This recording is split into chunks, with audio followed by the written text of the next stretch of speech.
ازيكم يا شباب، عاملين ايه؟ يا رب تكونوا بخير وبأحسن حال. طبعا يا شباب، احنا داخلين على جولة صعبة وهي الجولة الثالثة، واصعب ما فيها طبعا هي مباراة ليفربول والارسنال. طبعا في ناس عندها لعيبة كتيرة من الفرقتين، فتخاف يكون مثلا عندك خمسة من الناحية الهجومية، ناس مثلا عندها ايكيتيكي مع صلاح مع جاكبو، او ايكيتيكي وفيرتس وجاكبو. وعندها برضو من الناحية التانية لعيبة من الارسنال زي مثلا ساكا اللي مصاب، عندها مثلا جيوجريس، عندها مثلا حد من الناس اللي في الدفاع. فانت تخاف تبدا بالمباراه يكون اللعيبه اللي عندك كلهم طبعا في الهجوم، فالمباراه تطلع 0-0، فيصبح عندك خمسه لعيبه بلانك مره واحده في مباراه واحده. دي طبعا هتنزلك في الترتيب جامد وهتاخرك في اللعبه، او يكون عندك حد كتير من الدفاع فالمباراه تطلع فيها اهداف، فانت كده برضو ما كسبتش حاجه. وكمان في ناس عندها واحد زي هاري ويلسون اللي طلع في المباراه اللي فاتت في الدقيقه 50، ممكن يكون الراجل مصاب. في كمان واحد زي امادو ديالو اللي ما بيلعبش غير 50 دقيقه دلوقتي، ممكن يكون عند بعض الناس. في ناس عندها دفاع طبعا، فريق وست هام عايزه تتخلص منه، الفريق اللي بكل مباراه يستقبل 5 اهداف و3 اهداف. فكل دي عوامل تخليك تفكر في طبعا في الفري هيت والوايلد كارد. انا من وجهه نظر لو عندك مشاكل كتيره في الفريق، من وجهه نظري افضل شيء تستخدم الفري هيت مش الوايلد كارت. ليه مش الوايلد كارت يا شباب؟ انا شايف ان الوايلد كارت افضل وقت لاستخدام الوايلد كارت هو الجوله الرابعه، تستخدم فيها الوايلد كارت وراه مباشره طبعا البنش بوست. ليه؟ لان احنا عندنا فرق كبيره زي ليفربول، عندها مثلا مباراتين حلوين في الجوله، يعني عندها في الجوله الرابعه عندها ايفرتون، فكويس جدا جدا جدا ان ناخد واحد زي مثلا صلاح، واحد زي ايكيتيكا، وواحد زي جاكبو من ليفربول للجوله الرابعه اللي هتلاعب ايفرتون. نفس الفريق اللي هو ليفربول عنده في الجوله الخامسه بيرلي، يعني ما شاء الله جولتين ولا احسن. واحده هتستخدم فيها الوايلد كارت، فهتجيب طبعا 3 من ليفربول يلعبوا امام ايفرتون، وفي الجوله الخامسه على طول مباشره عندهم مين؟ عندهم بيرلي. يبقى انت كده استخدمت خاصيه البنش بوست صح. في الجوله الخامسه هتستخدم. كمان في فرق فيهم هتلاعب ساندرلاند، وفي فرق طبعا زي مثلا كريستال بالاس هيكون عندها مباريات سهله، في فرق تانية عندها مباريات سهله. فاحنا هنختار الفرق اللي عندها جولات سهله في الجوله الرابعه والجوله الخامسه. الجولتين دول ورا بعض هم نفس الفرق، يعني مثلا زي ليفربول هيلعب المباراتين سهل الرابعه والخامسه، مثلا زي مثلا وليكن مثلا تشيلسي قد الرابعه مثلا والخامسه سهل. فاحنا هنعمل لكم تشكيله حلوه من وايلد كارت في الجوله الرابعه، تعرف تستفيد فيها في الجوله الرابعه، تجيب فيها نقاط كتير، وفي نفس الوقت هي نفس اللعيبه تروح مفعل على طول بعديها في الجوله الخامسه خاصيه البنش بوست، فتستفيد باللعيبه الدكه برضو ان هي تجيب لك نقاط كتير. فانا شايف ان الوايلد كارت افضل استخدام ليه هو الجوله الرابعه، وتتباع على طول بالبنش بوست في الجوله الخامسه عشان تقدر تعلى في الترتيب جدا. انما الجوله اللي احنا فيها القادمه عايزه الفري هيت. ليه الفري هيت مش الوايلد كارت؟ لان انت عشان تعمل وايلد كارت وعندك مباراه صعبه بين ليفربول والارسنال هتضطر تستبعد صلاح، هتضطر تستبعد ساكا، هتضطر تستبعد ايكيتيكا، هتستبعد جيوجرس، المهم تستبعد اللعيبه الحلوه اللي احنا معتمدين عليها وهتجيب اهداف، هتستبعدها طبعا من الوايلد كارت. غير كده هتستبعد واحد زي روجرز وواحد زي واتكنز اللي مستواهم مش كويس، عندك بالمر كمان مش موجود، يعني بالمر مش موجود، ساكا مش موجود، محمد صلاح مش هتعتمد عليه، ايكيتيكي مش هتعتمد عليه، جيوجرس مش هتعتمد عليه، بالمر مش هتعتمد عليه، واتكنز مش هتعتمد عليه، روجرز.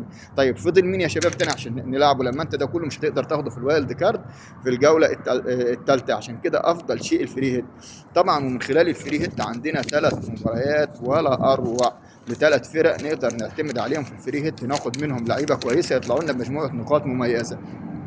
طيب عندنا خلينا نشوف بقى التشكيله زي ما انت شايف كده يا شباب قدامك. هناخد في حراسه المرمى، هناخد بوب اللي هو حارس مرمى نيوكاسل. الراجل عنده مباراة أمام ليدز يونايتد، طبعا ليدز يونايتد فقيرة جدا هجومية، ده شفناه في المباراتين اللي لعبوهم. عشان كده أنا شايف تقريبا الفريق تقريبا يعني كده ما حرس ولا هدف في المباراتين. عشان كده أنا شايف إن سهل جدا فريق زي زي نيوكاسل إنه ممكن يطلع كلين شيت. فأنا شايف أفضل شيء تاخد بوب في حراسة المرمى أمام نيوكاسل، وتاخد معاه كمان واحد زي مثلا تكتر من الدفاع تاخد ال3 زي ما انت شايف قدامك كده، تاخد ليفريمنتو ولويس هال من فريق نيوكاسل بحيث تلعب ببوب ولويس هال. تقريبا لويس هال هيلعب المباراه القادمه كامله عشان في طبعا واحد زي فابيان شار مصاب. فانا شايف ان لويس هال الراجل اللي رجع من اصابه ولعب يعني بعض الدقائق المباراه اللي فاتت، الراجل هيبقى احتمال كبير يبدا اساسي المباراه دي. طبعا مباراه سهله، الراجل لسه راجع من اصابه في غيابات في الفريق. فانا شايف ان لويس هال مع ليفريمنتو مع بوب تعمل 3 دبل او 3 دفاع او 3 لعيبه من نيوكاسل امام ليدز يونايتد، هي هتكون مخاطره. انا عملتها قبل كده في توتنهام، خدت طبعا فان ديفين وخدت بودرو وخدت فيكاريو امام اول مباراه امام بيرلي، والثلاثه طلعوا لي ما شاء الله بحوالي مثلا حاجه و20 نقطه. برضو انت حاول تعمل مجازفه في المباراه دي، تاخد بوب من نيوكاسل ومعاه لويس هال ومعاه ليفريمنتو. متوقع ان الناس تطلع كلين شيت، واحتمال برضو مع الكلين شيت يقدروا يعملوا حاجه، يخطفوا هدف، يخطفوا اسيست، يعملوا حاجه، فيطلعوا لك من مجموعه نقاط كويسه. كمان في الفري هيت تاخد معاهم المدافع اللي هو بتاع مانشستر يونايتد دورجو، الراجل على الاقل بيلعب في الهجوم، برضو متوقع انه يعمل كلين شيت، مع انه ممكن احتماليه كمان يا شباب انه يخطف حاجه. وانا بصراحه مراهن على الراجل ده في المباراه القادمه، وعامله كابتن للجوله الثالثه، يعني على امل ان الراجل يطلع كلين شيت ويعمل اسيست او يخطف هدف مع بونص. فالراجل لو عمل كده فعلا يطلع لي بحوالي حاجه و20 نقطه على الاقل. فده اللي انا مرتب له، وهي وظروفها بقى. طبعا عندك في خط الوسط يا شباب هتاخد كونيا ومبويمو، الاثنين برضه هيلعبوا بيرلي. الفريق طبعا بيعاني بقاله فتره، على ما اعتقد ان هنشوف مبويمو وكونيا المباراه دي بيعملوا حاجه. المباراه سهله بالنسبه لهم، الفريق يعني في ترتيبه مش كويس وعنده لعيبه كويسه، فعلى ما اظن ان هنشوف كونيا ومبويمو بيعملوا حاجه طبعا الجوله القادمه. كمان تاخد جونسون وقدوس، بيرنان جونسون مع قدوس امام بورنموث. احنا كلنا شايفين توتنهام ما شاء الله، قدوس وجونسون وريتشارلسون الثلاثه مكسرين الدنيا، كل مباراه بيطلعوا بثلاث اربع اهداف. فانا شايف ان بيرتون جونسون مع قدوس في خط الوسط المباراه القادمه امام بورنموث. المباراه طبعا مش هتكون مقفوله، بورنموث عندها برضه لعيبه كويسه بتلعب هجوم، وطبعا توتنهام بتلعب هجوم. المباراه هتكون مفتوحه، واعتقد ممكن نشوف الاثنين يهدفوا، او ممكن نشوف فريق زي توتنهام بس هو برضه بيهدف 2 3-0. عشان كده انا شايف بيرنان جونسون وقدوس امام بورنموث للمرحله القادمه مهمين جدا، بنسبه 90% هتطلع من وراهم بنقاط.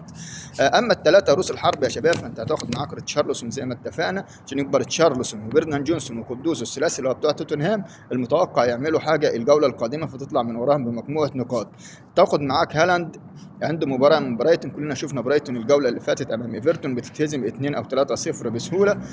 فعشان كده ممكن يعني انا شايف ان هالاند ممكن يهدف في المباراه دي، عشان كده انت كمان لازم يكون معاك هالاند امام برايتون.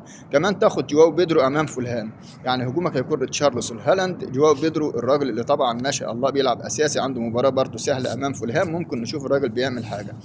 عندكم يا شباب دكه البدلاء زي ما انت شايف قدامك كده، هتاخد كلير طبعا اللي عنده برضه مباراه سهله امام ساندرلاند، بحيث مثلا لو بوب لا قدر الله حصلت اصابه وما لعبش يبقى عندك كلير امام ساندرلاند. عايز مثلا خايف تعمل مخاطره الثلاثي بتاع نيوكاسل اللي هو بوب وليفرمنتو ولويس هال، انت ممكن تنزل كلير بدل بوب ويبقى عندك بس 2 من نيوكاسل.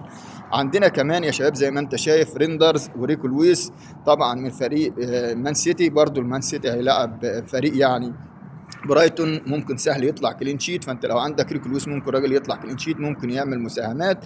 ريندرز كمان ممكن نشوفه بيخطف حاجه في مباراه زي دي. عندك اللاعب الاخير فاندنبرج اللي هو طبعا مدافع برضه زي ما احنا قلنا برنتفورد، هو وكلير معاك في التشكيله. حب يعني انت عايز تحط فاندنبرج مكان لويس هال، مكان ليفرمنتو، عايز تبدا بكلير بدل بوب، عايز تخلي بوب، المهم ان التشكيله دول افضل 15 لاعب يكونوا بالجوله القادمه اللي هي فري هيت.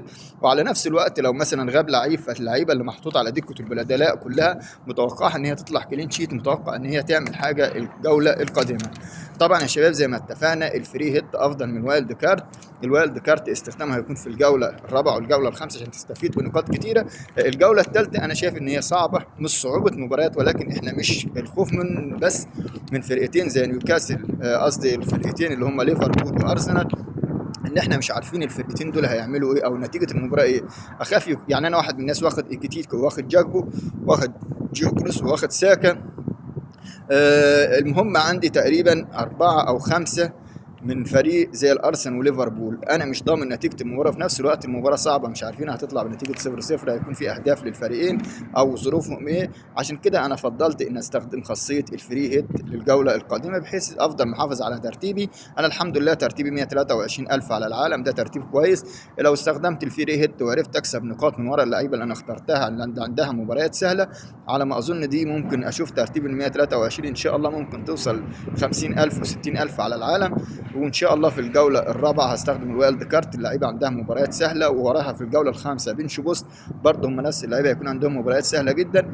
على امل ان انا ممكن ان شاء الله يعني مركز على كل تركيزي على اساس ان انا في ال3 جولات القادمين ان شاء الله ان انا ممكن اوصل ل 10,000 او ل 5,000 على مستوى العالم، وليه ما اكونش الاول على مستوى العالم. فربنا يسهل يا شباب، ونتمنى التوفيق للجميع، والسلام عليكم ورحمة الله وبركاته.